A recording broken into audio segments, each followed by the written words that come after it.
그래, 이쪽이 낫지. 저기 걸어가기 좀 힘들어요.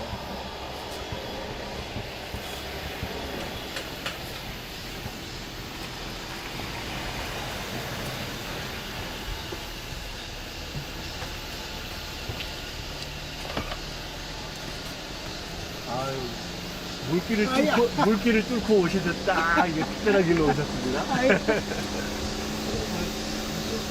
아이고. 아유, 잘 오셨습니다. 아시죠?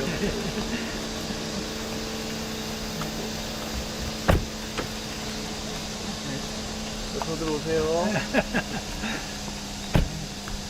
여기 전에 한번 와보셨던가요? 옛날에. 오래전에 오셨었죠? 예, 예. JP, 김정필 총리 때쯤 오셨을까요?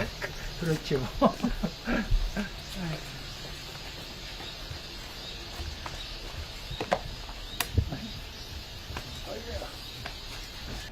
마련하시고 해주셨습니다. 천천히 화장실 좀 갔다 오셔도 좋고 천천히 괜찮으시죠?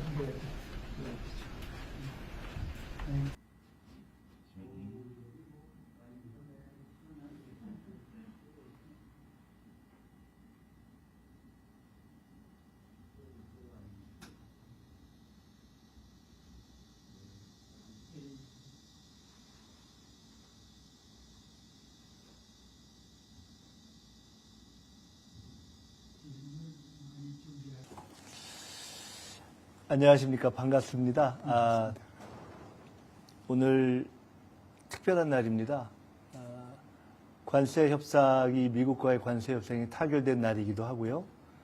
또 지난번에 시작했던 K 토론 나라, 그러니까 대한민국 국무총리와 국민들 간에 이러저러한 현안들을 토론하는 그런 토론의 장으로서 토론 나라를 열었는데, 그 두 번째 자리이고 그 형식은 오늘은 특별히 총리의 인터뷰라고 해서 첫 번째로 인터뷰를 하는 날입니다. 제가 함께 모신 이 너무 젊으신 신사분은 조금 이따 제가 소개를 드리도록 하고 제가 오늘 출세했습니다. 제가 사실 국무총리가 된 것보다 더 출세한 것이 제가 드디어 인터뷰어로 이제 오늘 이렇게 해서 인터뷰를 할 수 있게 됐습니다. 총리의 인터뷰라는 이름으로 처음 오늘 모시게 된 분을 간단히 소개를 드리자면은 신동식 회장님이십니다. 함자는 신동식 회장님이시고요. 아주 독특하십니다. 서울대 조선항공학과, 대한민국에 조선도 없었고 항공도 없었던 시절에 조선항공학과에 들어가서 조선항공학과 5회시고요.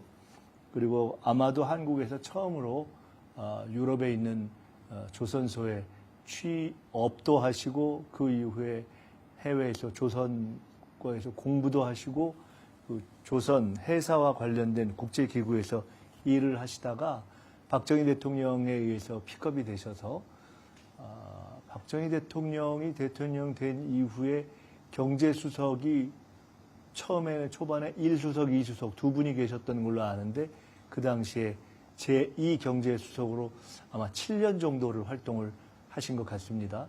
다들 아시는 KDI, 키스트, 이렇게 한국 경제를 이끌어온 큰 중추적인 연구기관들을 만들어낼 때 중추적인 역할을 하셨고, 또 해외에 있는 우수한 과학자들을 한국으로 다시 우리가 모셔오는 영입 작업을 할 때도 그 전면에 선두에 서서 역할을 하셨습니다. 지금 이렇게 보시는 분들이 우리 신동식 회장님이 연세가 얼마나 되셨을까 궁금하실 텐데, 아직 100세가 조금 못 되셔서 93세밖에 안 되셨습니다. 32년생, 저희 어머니랑 똑같이 32년생이신데요. 게다가 최근에 구순을 앞두시고는 이제 세상이 또 바뀌었다 해서 이산화탄소의 포집, 활용에 대한 연구를 하고 또 그에 관련한 법인을 세우셔서 오늘 이 시간도 제가 이렇게 보니까 옆에 좀 몇 분 계신데 대부분 여기 있는 30대, 40대, 50대보다 훨씬 더 연구하고 뛰고 계신 신동식 회장님을 모셨습니다. 우리와 같은 박수를 한번 여기서 여기 유튜브에 들리게 한번 좀 쳐주세요. 신 회장님, 제가 오늘 이렇게 지금 국무총리의 공관에 있는 삼청당이라는 곳에 모셨습니다. 제가 들어올 때 여기 오신 적이 있으신가요? 하니까 옛날에 한 번 있으시다고 하셨는데 사실 오늘 점심 때 제가 이 자리에 누구를 모셨냐면 서울대 법대 교수 하셨던 이수성 전 총리를 모셨습니다. 그러셨어요. 네, 이수성 전 총리 지금 뵈니까 우리 회장님보다 무려 5살 아래이셔서 점심을 모셨는데 이수성 전 총리께서 20년쯤 전에 총리를 하셨는데 우리 신 회장님께서 여기 오신 것은 제가 아까 얼핏 들어보니까 아마도 김종필 총리가 총리를 하셨을 때 한번 오셨을지 않겠는가. 한 3, 40년 전쯤에 오셨을 것 같습니다. 오늘 하여간 다시 한번 너무 감사하고요. 오늘 제가 여쭤보고 싶은 것이 많아서 지난번에 특별히 청을 해서 오늘 이 자리에 모셨습니다. 먼저 이렇게 인사 말씀 한번 해주시고 시작하실까요? 아유, 정말 감사합니다. 다사다난한 이 나라 일에 노심조사해서 바쁘실 텐데도 이런 귀한 자리를 마련해서 저를 불러주셔서 정말 영광으로 생각합니다. 또한 아까도 말씀하셨지만 오늘 이 온 국민이 걱정하던 한미 관세 협정이 일단락된 것도 참 축하드립니다. 그동안 수고 많이 하셨습니다. 저는 1950년 6.25 전쟁 때 피난 중에 부산의 부두에서 미국 군함에서 내리는 군수물자를 하역하는 부두 노무자로 일을 했습니다. 그래서 그때 내 생전에 군함을 처음 보고 그 군함을 보고 느낀 게 바다를 지배하는 자가 세계를 지배한다는 옛사람들의 말과 같이 큰 충격을 받았습니다. 그래서 우리도 언제나 저런 배를 질 수 있을까 하는 그런 막연한 소년의 꿈이 씨앗이 돼서 서울대학 아까 말씀하신 대로 조선항공과에 입학해서 그게 1951년에 입학했는데 그때부터 지금까지 꼭 75년의 세월이 지났습니다. 그 75년 동안 저는 하여튼 한국의 회사산업하고 과학기술 그리고 중화학공업 육성에 관련된 일을 꾹 해왔고 지금 93세인 지금에도 아직도 뭔가 나라 위해서 도움이 된다면 하는 생각으로 현역으로 일하고 있습니다. 그래서 아마 이런 것이 남달라서 총리께서 저를 오늘 이 자리에 불러주신 게 아닌가 생각합니다. 오늘 이 총리님과의 대화에서 많은 질문을 하시고 많은 걸 저한테 물어보실 텐데 제 소견이 짧아서 미력 하나만 제 의견을 말씀드려서 앞으로 우리나라 발전에 조금이라도 기여되는 일이 됐으면 좋겠습니다. 오늘 이렇게 불러주셔서 대단히 감사합니다. 네, 감사합니다. 오늘 제가 여쭤보고 싶은 내용이 많지만 딱 5가지를 여쭤보겠습니다. 우선 첫 번째는요. 제가 처음에 우리 신동식 회장님 소개하면서도 다들 짐작하셨겠지만은 조선, 해사, 대한민국의 조선의 오늘과 떼어놓을 수 없는 분이십니다. 근데 오늘 관세 협상이 타결될 때 3,500억 불 그리고 앞으로 여러 가지 어떤 투자 또 미국과의 협력 이런 얘기가 있는데 그 중에 1,500억 불이 조선업 전용 펀드다 하는 것을 아마 국민 여러분들이 보시면서 이거 뭐지? 어떤 의미가 있지? 이런 생각을 하셨을 것 같습니다. 그 조선업, 그 트럼프 대통령이 지난해 대통령으로 2번째 당선되고 당시 대통령이었던 윤석열 대통령한테 처음 전화 걸어서 협력을 요청했던 곳도 조선이다 하는 그런 이야기도 있고요.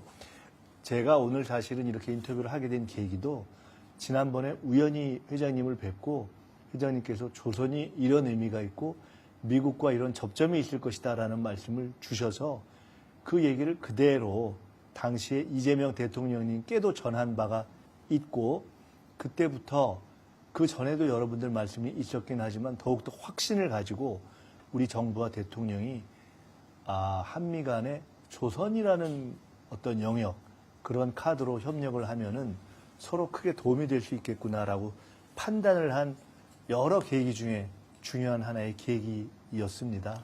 그래서 오늘은 우선 자 이번 관세 협상에서도 내용으로 중요하게 들어간 조선을 왜 미국이 한국에 협력을 요청했는지 한국은 도대체 어떤 처지에 있길래 거기에 협력을 하고 이번에 관세 협상에까지 들어갔는지 그런 조선업의 의미는 뭐고 미국은 어떻고 한국은 무엇을 협력할 수 있는가 그것부터 한번 말씀 주시면 어떨까요? 네, 아유, 저 질문이 포괄적이라서 제 나름대로 정리를 해서 말씀드리겠습니다. 우선 이 요즘 조선을 관심이 많이 갖게 되고 온 세계가 한국의 조선을 관심이 갖게 된 이러한 상황은 정말 꿈만 같은 비약적인 한국의 조선 발전이고 변신이라 아니할 수 없습니다. 그래서 트럼프 대통령이 한국에다가 요청할 정도로 한국의 조선은 정말 명실공히 기술적으로나 생산 면에서나 모든 면에서 세계 정상에 와 있습니다. 그래서 미국의 여태까지 해상 패권을 쥐고 있던 미국마저도 그동안의 정책이 불실해가지고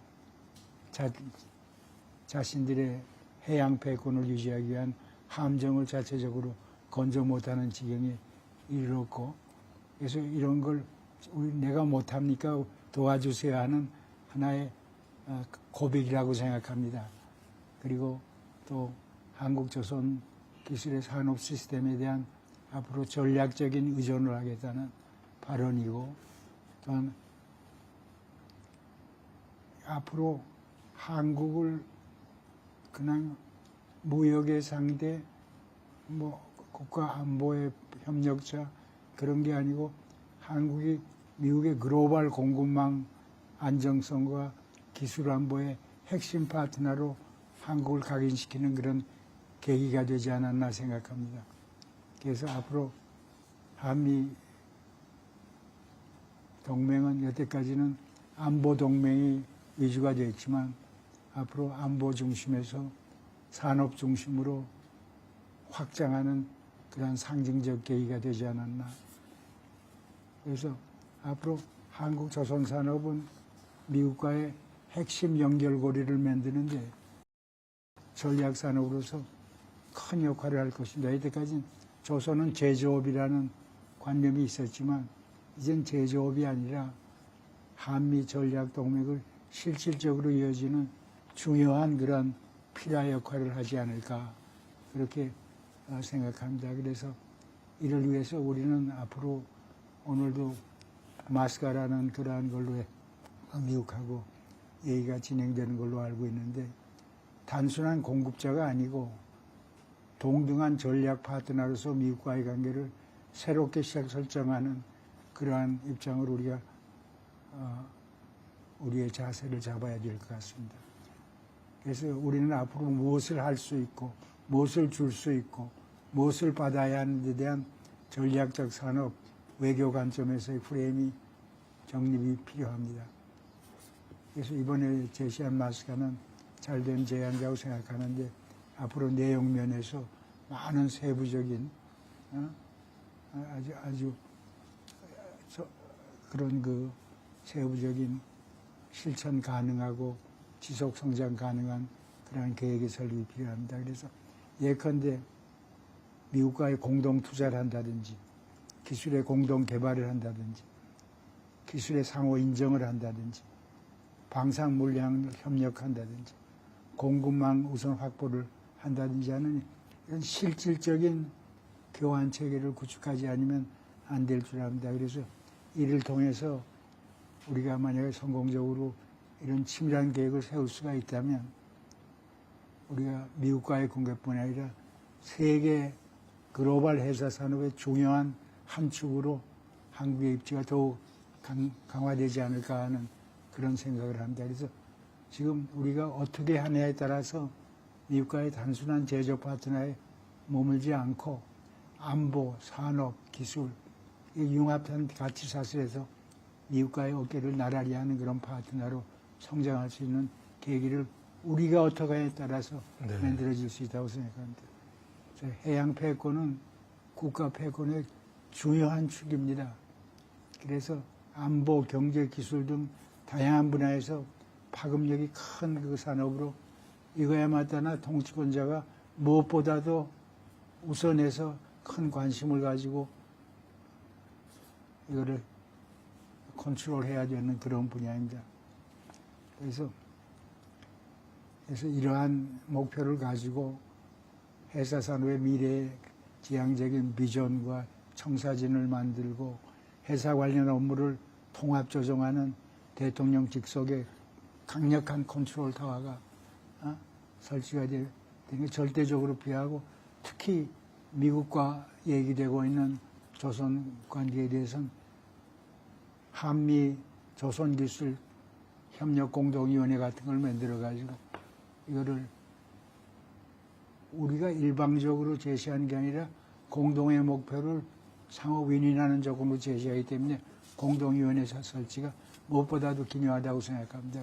이거를 상시적으로 운영해서 전문가들이 참여해서 하면 한미 관계가 아까도 말씀드렸지만 안보동맹에서 이제 산업동맹으로 나가서는 그 네. 기초로 우리가 세계 회사 네. 산업의 네. 필라가 되는 예. 그런 입장이 되지 않을까 생각합니다. 내가 그러니까 공연히 장황하게 말씀드려서 아니, 죄송한데. 아닙니다. 예.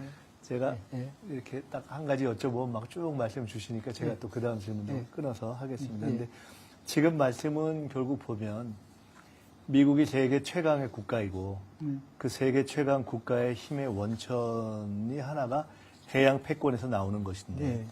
해양 패권을 이루는 가장 기본이 자체의 군함, 전함을 만들 수 있는 힘을 갖춰야 되는데 예. 그것을 갖추는 데 있어서 이제는 한국의 힘을 절실하게 필요한 예. 바로 그러한 상황이다. 예. 그렇기 때문에 어찌 보면은 이 한국과 미국이 조선 그중에서 전함을 만드는 능력에 있어서 한국이 지원하고 미국이 그것을 필요로 하는 관계를 잘 설정하는 것은 미국의 위치를 유지하면서 한국의 위상을 굉장히 높일 수 있는 기존의 동맹 관계를 뛰어넘는 안보 산업 동맹에서의 새로운 전략적인 축이 될 것이다. 예. 그래서 이번 관세 협상에 있어서도 비교적 선방하고 오늘 이재명 대통령께서는 이렇게 표현했습니다. 아유 진짜 이거 국력을 더 키워야 되겠다라는 생각이 들었다. 현재로서는 저희들이 조금 열세의 위치에 처해 있는 것은 사실이지만 그러나 비교적 선방하고 앞으로 길게 가면 한국이 상당히 중요한 어떤 전략적인 지렛대도 가질 수 있는 그러한 예. 시작이다. 예. 그걸 어떻게 하느냐가 이제 한국에 달렸다라는 예. 말씀을 주신 것으로 예, 그렇습니다. 이해하고 그러한 것을 이번 협상 타결의 주요한 내용으로 넣었다는 것 자체가 예. 우리 정부가 이번 관세 협상 타결의 방향을 양쪽이 윈윈하면서도 그렇죠. 우리에게 장기적으로 도움이 될 수 있는 방향으로 잡았다는 점에서 잘 잡은 것이다. 아까 말씀처럼 그렇게 방향을 잡는 과정 자체에서도 우리 회장님의 아이디어나 문제의식이 큰 도움이 됐다는 말씀 다시 한번 감사드리고요. 그 다음에 이어서 이제 말씀드릴 것은 조금 전에 이렇게 말씀하셨거든요. 한국은 조선 역량에 있어서는 세계 그야말로 최정상급이다. 쉽게 얘기하면 그건 기업의 역량인데요. 조선 3사가 이제 현대중공업, 한화오션, 삼성중공업 이렇게 돼 있고 뭐 LNG 운반선들을 포함해서 여러 배들의 만드는 능력이 굉장히 앞서가는데 문제는 남들이 놀고 있는 것이 아니어서 중국도 뛰어오고 있고 일본도 원래 센 나라인데 주춤했다가 다시 좀 전열을 정비하고 있고 인도도 지금 세계 최대 규모의 조선소를 만들고 있고 사실은 뭐 미국도 당연히 이제 다시 좀 전열을 정비하는 그런 상황이어서 지금 처음에 말씀드린 미국과의 관계에서 조선업을 그리고 전함 제조 능력을 미국과 함께 이렇게 잘 해가는 것과는 별도로 한국 자체의 예. 조선 역량, 한국 자체의 세계 최정상의 제조 역량을 계속 유지해 가기 위해서는 우리에게 또 숙제가 있을 거 아닙니까? 아이, 그럼요. 그 숙제는 뭐냐? 그거에 대해서 좀 말씀 주시겠습니까? 예. 정말 아까도 말씀드렸지만 한국 조선산업은 기술력만 본다면 뭐 아무도 따라올 수 없는 세계 최정상급에 들어 있습니다.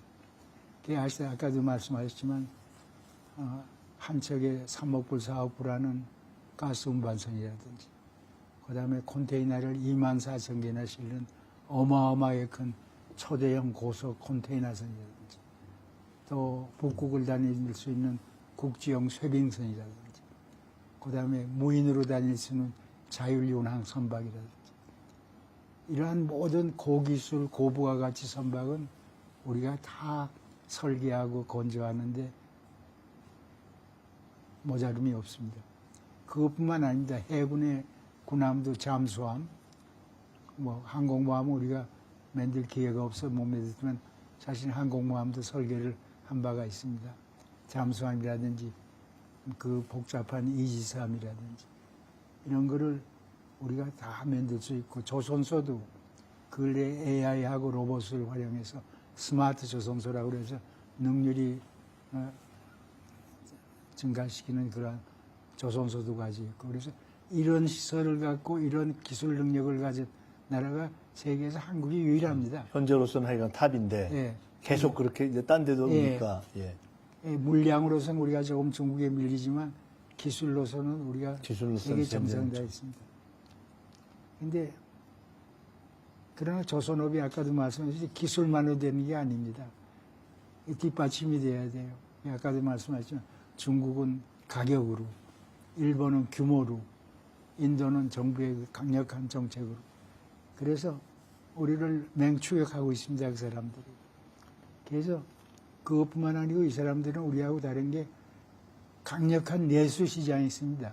우리는 아까 3사 말씀하셨는데 거기서 건조된 배가 거의 100% 수출입니다. 우린 내수가 별로 없어요. 그래서 이 3개국은 강력한 내수 시장 수요가 있고 정부가 어마어마하게 큰 그런 재정적, 전략적, 정책적 지원을 받고 있다는 것이 우리하고 다른 겁니다.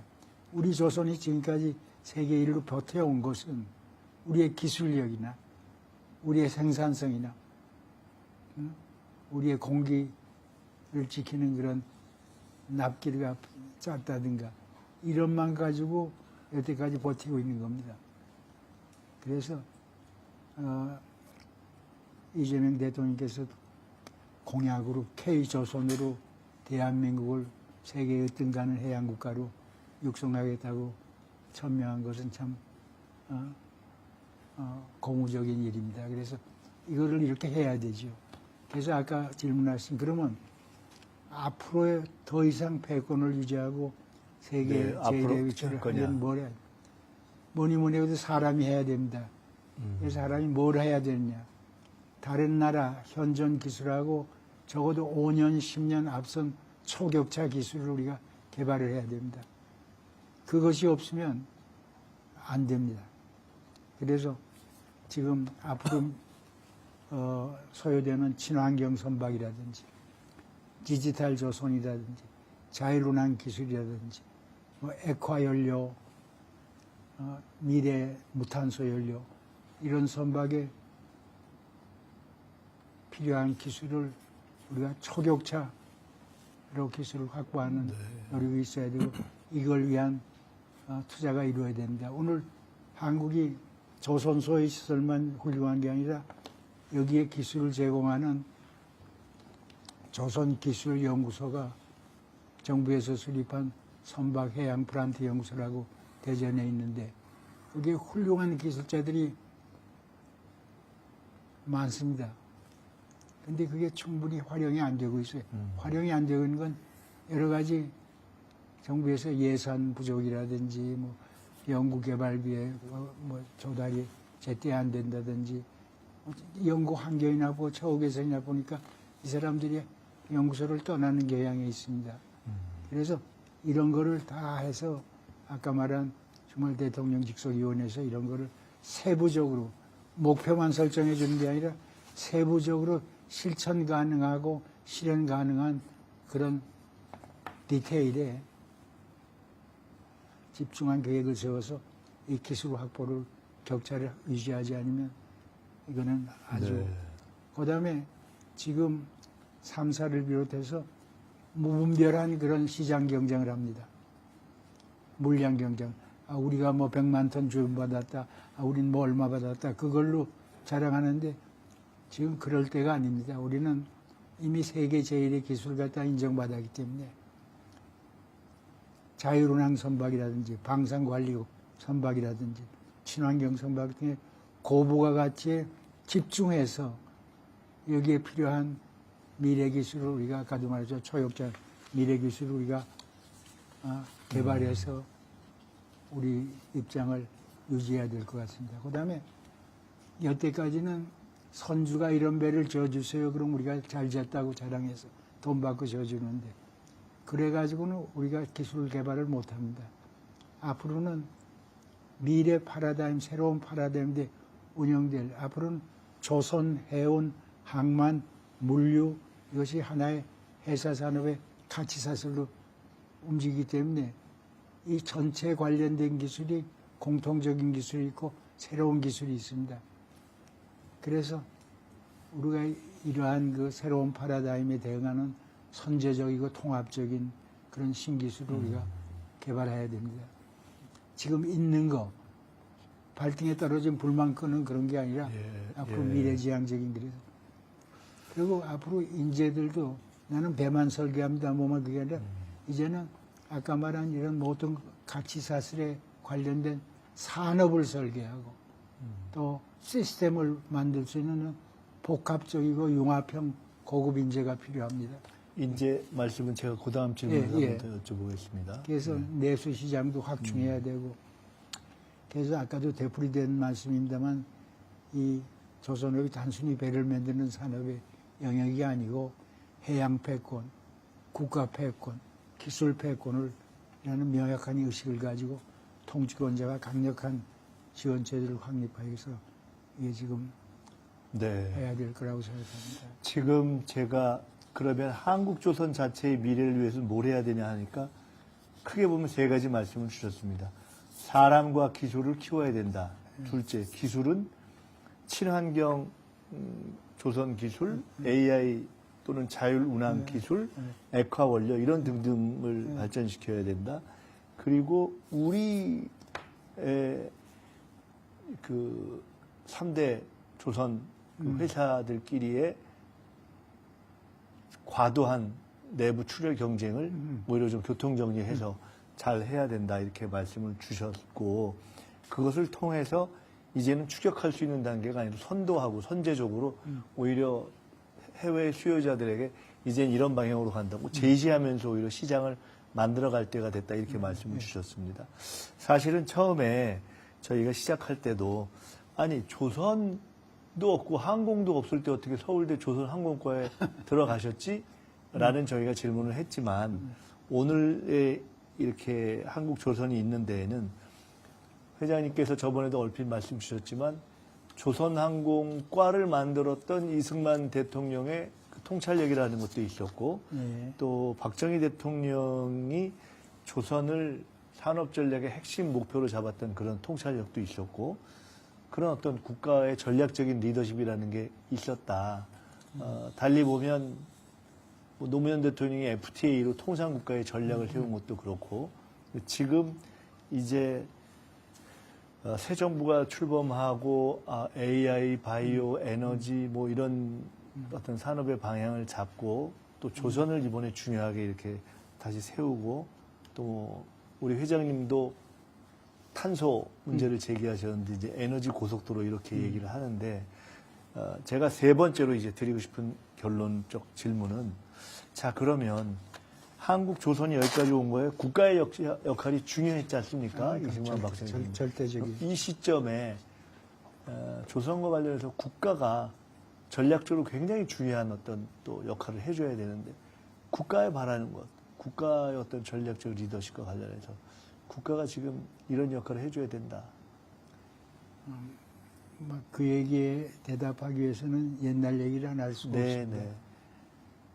제가 61년에 박정희 의장의 초청을 받아서 한국에 왔을 때 한국은 목선도 못 만들고 철판 하나 못 만들고 기계 하나 못 만드는 그런 아주 열악한 조건이었습니다. 지금하고 생각하면 상상이 안 되는 환경이죠. 네.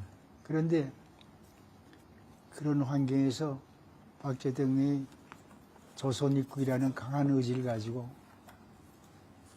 그 조선업을 하겠다는 데서 계획을 세워서 정말 국가의 최대 목표 산업으로 설정해가지고 그걸 했기 때문에 오늘과 같은 결과가 나왔거든요. 그때 조선 계획을 세계 제일 가는 조선 국가를 만들려고 계획을 세워서 그때도 나 자신도 과연 이 계획이 실현될까 하고 걱정하고 걱정보다도 회의적이었는데 박 대통령이 그걸 기업인들, 은행가들, 정치 지도자들 모아서 브리핑하라고 그래서 브리핑했더니 한 사람도 그 내가 만든 조선 산업을 하는데 찬성하는 사람이 한 사람도 없었어요. 그래서 해외 대사들을 데려다가 또 기업인들, 해외 기업인들, 투자자들 데려다 그 사람들도 그냥 비아냥거리고 한국을 무시하기만 네. 하지 한 사람도 그게 당시의 상황이었습니다. 그런데도 불구하고 박 대통령의 고집스러운 그런 조선 입국 의지를 실현하기 위한 노력이 계속됐고 그동안에 그 얘기를 어떻게 다 하겠어요. 그래서 결과적으로 오늘 같은 미국도 우리나라한테 의지하는 그런 상태가 됐는데 뭐니 해도 지금 이 순간에 세상이 달라졌고 국제 환경이 달라졌고 다 달라졌습니다. 거기에 또 고무적으로 미국이 우리를 필요로 하고 이런 상황까지 왔기 때문에 이 기회에 새로 도약하기 위한 내가 60년대에 만들었던 조선 발전 계획을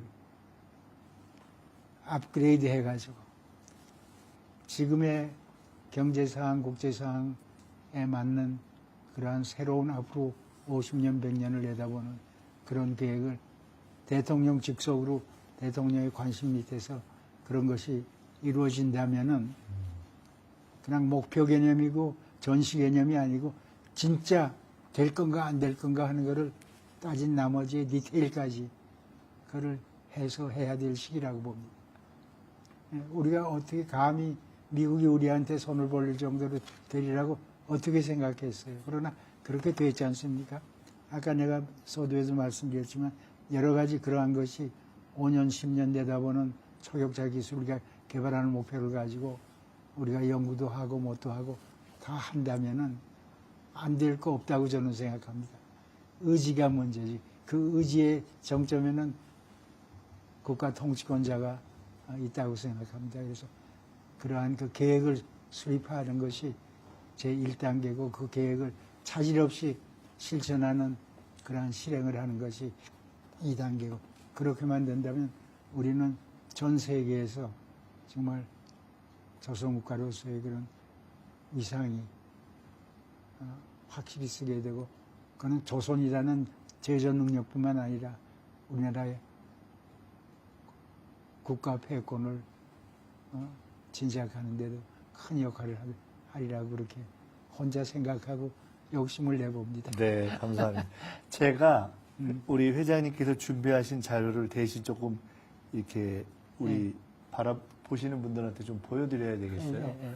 이거 한번 보여줄 수 있으면 이게 뭐냐면은 박정희 대통령 시절에 당시 34세의 신동식 회장님께서 해외에서 한국으로 들어와서 그 당시에 매우 중요한 이제 저기 쭉 정부의 기구표가 있고 경제 관련 조직이 있는데 옆에 4개의 조직이 있는데 그 중에 경제과학심의회, 회사행정특별심의위원회, 즉 회사와 조선에 관한 위원회입니다. 그리고 경제수석 이 3개를 겸임하셨다는 거 아닙니까? 아우 그때 세셨습니다. 그래서 그 당시에 조금 전에 말씀하셨지만 원래 회사 조선에 이렇게 발전해 있는 유럽 나라들의 경우에는 이렇게 뭐 철강, 기술, 조선, 뭐 제조, 그다음에 어떤 디자인 능력, 그다음에 인력을 키우는 이런 것들이 잘 갖춰져서 조선으로 갔는데 우리는 역으로 하나도 없어요. 조선이라는 목표를 세워놓고 아무런 베이스가 없는 데서 조선이라는 목표를 딱 세워놓고 마치 맨 땅에 헤딩하듯이 거북선을 만들었던 그 민족의 역량 하나를 믿고 이렇게 하나하나 밑을 만들어 갔었다 하는 그 말씀을 지난번에 주셨습니다. 그런 어떤 전략적 선택, 그러니까 국내에서도 해외에서도 안 된다고 생각할 때 이 방향으로 가야 되겠다라고 생각하는, 그렇게 해서 정리하고 밀어가는 것에 어떤 국가의 전략적 리더십이 필요한 것이다. 지금도 그런 의미에서 이제 미국이 우리를 필요할 정도로 우리가 성장해 있을 때 대통령이 직속하에 이런 해상 조선 전략을 다뤄갔으면 좋겠다. 그 말씀을 네. 주신 것이고, 하나 더 소개하자면 그때 하셨던 일들 가운데 이렇게 미국에 있던 해외 우리 한국 출신의 과학자들을 미국에서 모여서 다시 한국에 와서 일하게 했던, 그때도 역할을 하셨던 건 아닙니까? 예, 이 사진이 그 재미 과학자들입니다. 그래서 한 군데 다 모이게 해서 이걸 모이게 하는 데는 백악관하고 국무성의 도움이 있었습니다. 그래서 여기 모이게 해서 여기 제가 네, 여기 이거 아마 찾으시는 것 같습니다. 그때 해외 과학자들 이렇게 모아서 강연도 하시고, 네, 이제 이거 혹시 이거 찾으시는 건가? 여기 강연도 하시고, 그때 해외 과학자들하고 같이 찍은 사진도 여기. 이게 원로 과학자들입니다. 그렇습니다. 예. 여러 번 노벨 물리무학상 후보로 올랐던 이태규 박사, 네. 여기 한상준 박사, 하민영 박사, 우리나라 반도체 아버지라고 불리는 김한희 박사, 여기 김은철 박사, 김영배 박사, 미국의 벨텔레폰의 영서 소장까지 하신 이런 분들이 그 당시에 우리나라 과학계의 원로들이셨습니다. 이분들이 앞장서서 과학자들 설득해서 한국에 오게 하고. 그래서 제가 지난번에도 회장님 기억하시겠지만 제가 지난번에 배웠을 때 네. 제가 부탁드린 것 또 하나가, 이렇게 나라가 또 한 번 이 국내에서 키워서 해외에서 성장한 인재들을 다시 우리가 대한민국으로 데려오기도 하고 필요할 때 다시 한번 그럴 때에도 과거에도 나라가 필요할 때 이 한국에 나온 인재들이 와서 도와줬다 하는 이야기를 하시고 또 그렇게 역할해 주셨으면 좋겠다 하는 말씀을 드렸습니다. 제가 시간이 좀 이제 제법 지나서 한 가지를 더 여쭤보고 이제 마지막 말씀을 또 드리려고 하는데, 우선 마지막 말씀 드리기 전에 한 가지 좀 여쭤보고 싶은 것은, 자, 이렇게 해서 20대에 서울대 조선항공학과를 들어가서 30대에 한국에 와서 경제수석도 하시고 몇십 년간 조선의 전설을 만들어 오셨는데, 더 놀라운 것은 90이 다 되셨을 때 새로운 또 문제를 제기하셨어요. 그것이 뭐냐면 이제는 이 세계의 어떤 이산화탄소에 대한 포집 기술을 발전시키는 것이 필요하고, 그런 어떤 이 기후변화 시대에 대응하는 것이 필요하다라는 아마 그런 생각을 하신 것 같습니다. 그래서 그와 관련해서 지금까지 조선 말씀을 주셨는데, 온실가스 관련한 문제 포함해서 이제 90대에 신동식 회장님께서 새롭게 이 한국 경제 또 후배들에게 제기하고 싶은 이 기후변화, 온실가스 문제, 그 문제 한번 말씀 좀 주시겠습니까? 나는 배를 설계하고 배를 만드는 사람입니다. 그런데 예를 들어서 30만 톤짜리 유조선을 운전하려면은 큰 엔진이 필요하지 않겠습니까? 그럼 그 엔진 하나에서 자동차 2,000대분의 이산화탄소가 방출이 됩니다. 그것 때문에 지금 대기가 오염되고 기후변화가 생기고 그러는 큰 요인이 돼서 유엔에서 국제해사기구에서 이건 안 되겠다. 그래서 앞으로 이제 한국 조선이 갈 길이 친환경으로 가야 된다는 그렇죠. 그 말씀이군요. 2030년까지, 2050년까지 지로가 돼야 되고 30년까지 40% 감면시켜야 된다. 그러면 배를 설계하는 입장에선 뭐 기술이 있어야지 감면이 되고 뭐가 어떻게 돼. 그래서 그거를 제가 지난 한 15년 이상 전 세계 어떤 기술자가, 어떤 조직이 그런 기술을 만들었나 그거를 거의 실시간 베이스로 모니터하다시피 해서 특허를 비교 검토했습니다. 요새 사람들이 흔히 얘기하는 뭐 아리백이니 뭐 이런 예. 등등과 관련된 거를 쭉 연구하신 거네요. 그렇죠. 예, 예. 그래서 그걸 하다 보니까 어떤 스칸디나비아의 과학자들이 모인 단체가 만든 발표한 기술이 세계에서 제일이라는 걸 알아가지고 거기하고 계속해서 지난 한 십몇 년 동안 이렇게 교신도 하고 내가 그 사람들이 기술 개발하는데 같이 참여도 하고 막 그런 배경으로 내가 기후변화에 대한 얘기를 하게 됐는데 지금 전 세계가 배출하는 이산화탄소가 약 400억 톤이 됩니다. 400억 톤이요. 400억 톤. 그래서 그것 때문에 이 난리가 지금 나고 있는 거예요. 근데 우리나라는 1년에 정확한 통계는 없지만 약 7억 톤을 지금 공중에 버리고 있습니다. 네. 그런데 우리나라 정부에서 유엔에 가서 문재인 대통령께서 아무런 대책 없이 40%를 감면하겠다고. 그래서 돌아오셔서 어떻게 해서 40%를 감면하시겠다 그럽니까? 그러니까 석탄 발전도 싹 없애버리고 뭐 없애서 다 재생에너지로 한. 그럼 대한민국의 산업이 중단되는 거 아닙니까? 그래서 실현 가능한 방법으로 그 40% 감면 정책을 고쳐야 된다 해가지고 윤석열 대통령이 돼가지고 그걸 또 새로 만들었는데 뭐 여러 가지 이유로 COP 회의에는 국가 원수가 참석하게 되어 있습니다. 다른 나라는 바이든 대통령도 참석하고 시진핑 주석도 참석하는데 한국에서는 그렇지 못했어요. 지금까지 그렇지 못한 상태로 있습니다. 그래서 그러니까 2030년이 지금 얼마 안 남았지 않습니까? 2030년까지 아무것도 안 하면 한국은 막대한 불이익을 받게 되고 벌금을 내게 됩니다. 그래서 내가 얘기하는 거는 이거 이렇게 자꾸 미루지 말고 7억 톤 나오는데 단 1톤이라도 잡아야 될 거 아니에요. 잡지 못하고 있어요. 안 하고 있어요, 못한 게. 그래서 지금 한국에는 1000메가와트, 100만 킬로와트짜리 석탄 발전소가 15개가 있습니다. 거의 새 것들이에요. 한 2, 3년밖에 안 된 거. 여기서 나오는 이산화탄소가 1억 톤입니다. 그리고 현대 제철, 포항제철에서 나오는 게 약 8천만 톤 해가지고 한 10개 되는 우리나라 주요 이산화탄소 배출업소에 나오는 게 한 1억 8천만 톤 되고. 이 사람들 앉혀놓고 이거 잡아라 말이야.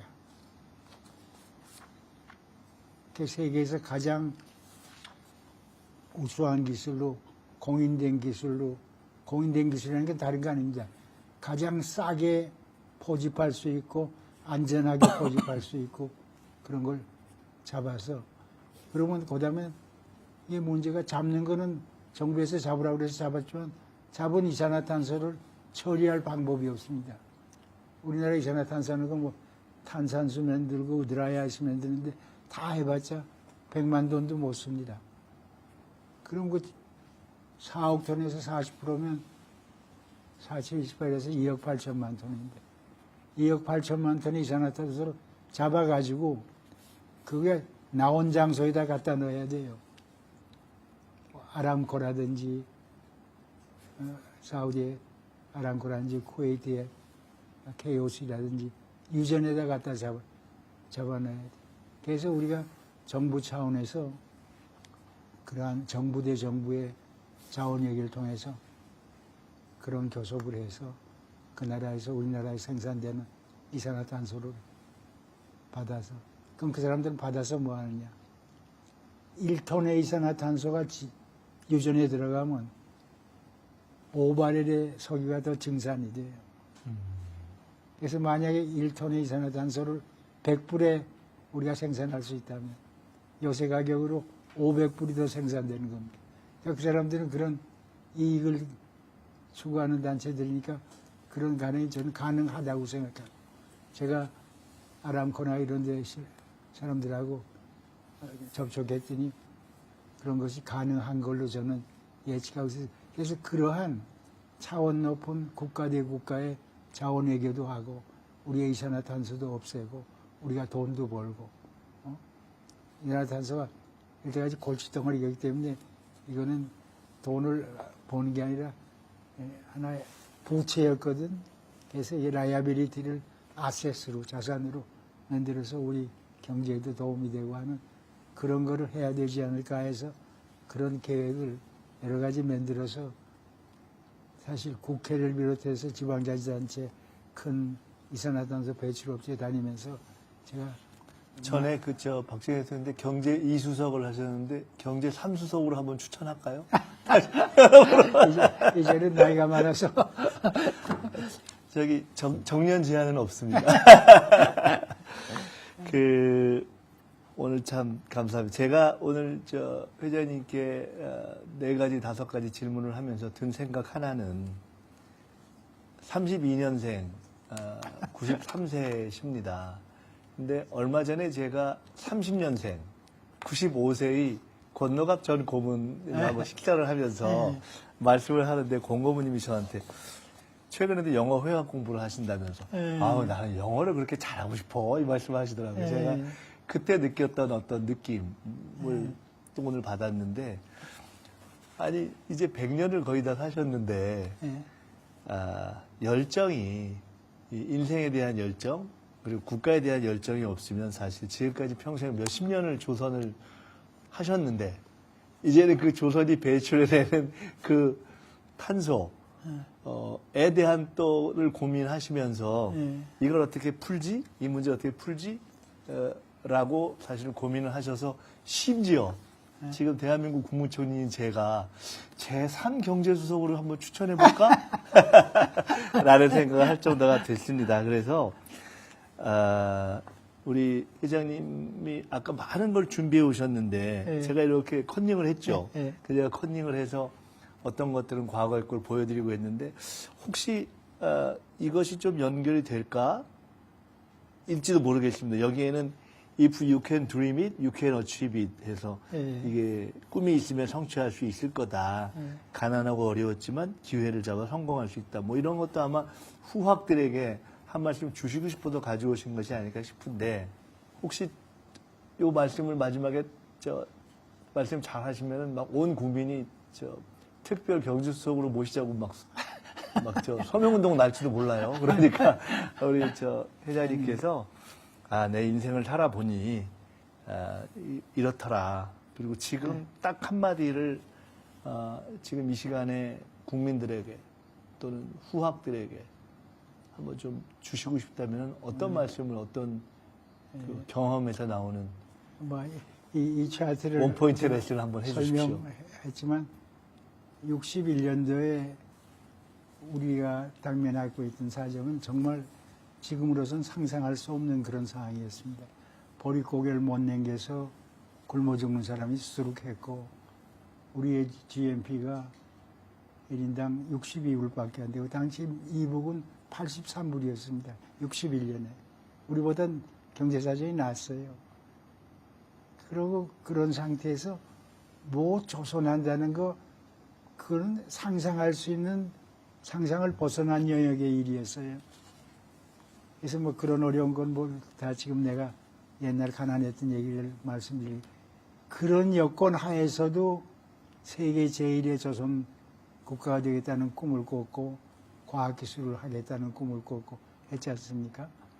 그래서 지금도 현 정부의 고민거리지만 정말 이 젊은 며칠 전에 신문 보니까 세계 물리 올림피아드하고 수학 올림피아드에서 우리나라 과학고 출신이 아니라 2학년, 3학년 아이들이 골드 메달을 탔어요. 5개씩. 전부 10개를 탔어요. 근데 그런 사람들을 우리가 잡아두지 못하고 전부 다 의과대학에 간다고 날리고 공과대학은 기피하고 또 자라난 제대로 된 과학자들은 해외로 다 나가버리고 너무 잘못된 거 아니에요? 뭔가 이 사람들을 잡아둘 수 있는 국가가 제대로 되려면 과학기술 인재가 없이는 제대로 될 수가 없는 세상이 됐습니다.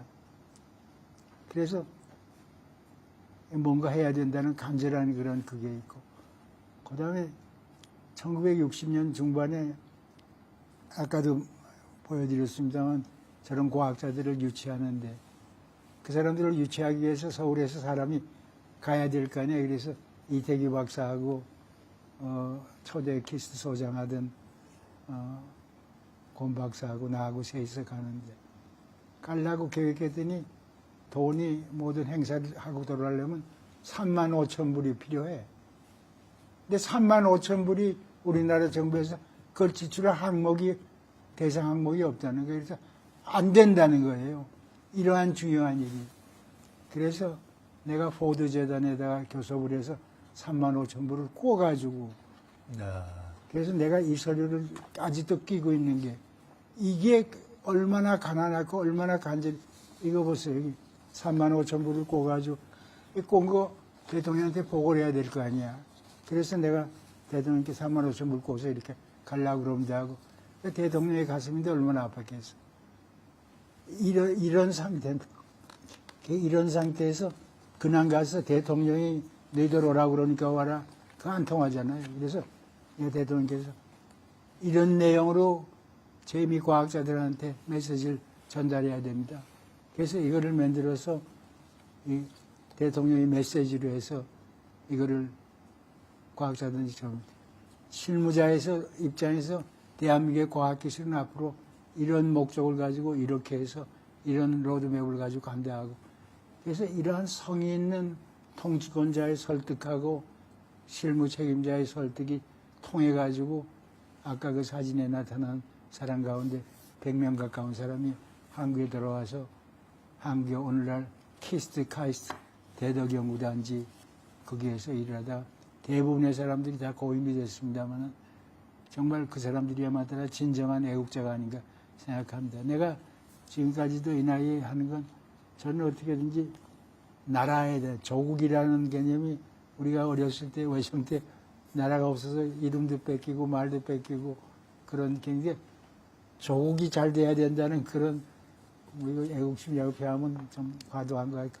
그런 마음에서 나라를 위하는 일이면 정말 죽을 때까지 뭔가 해야 되겠다는 그런 열정이 아직도 살아 있습니다. 그래서 뭐가 이래서 그렇고 풍기하지 말고 극복 불가능하고 믿었던 참담한 가난과 역경도 다 이겨내는데 요새 얼마나 상태가 좋아졌어요.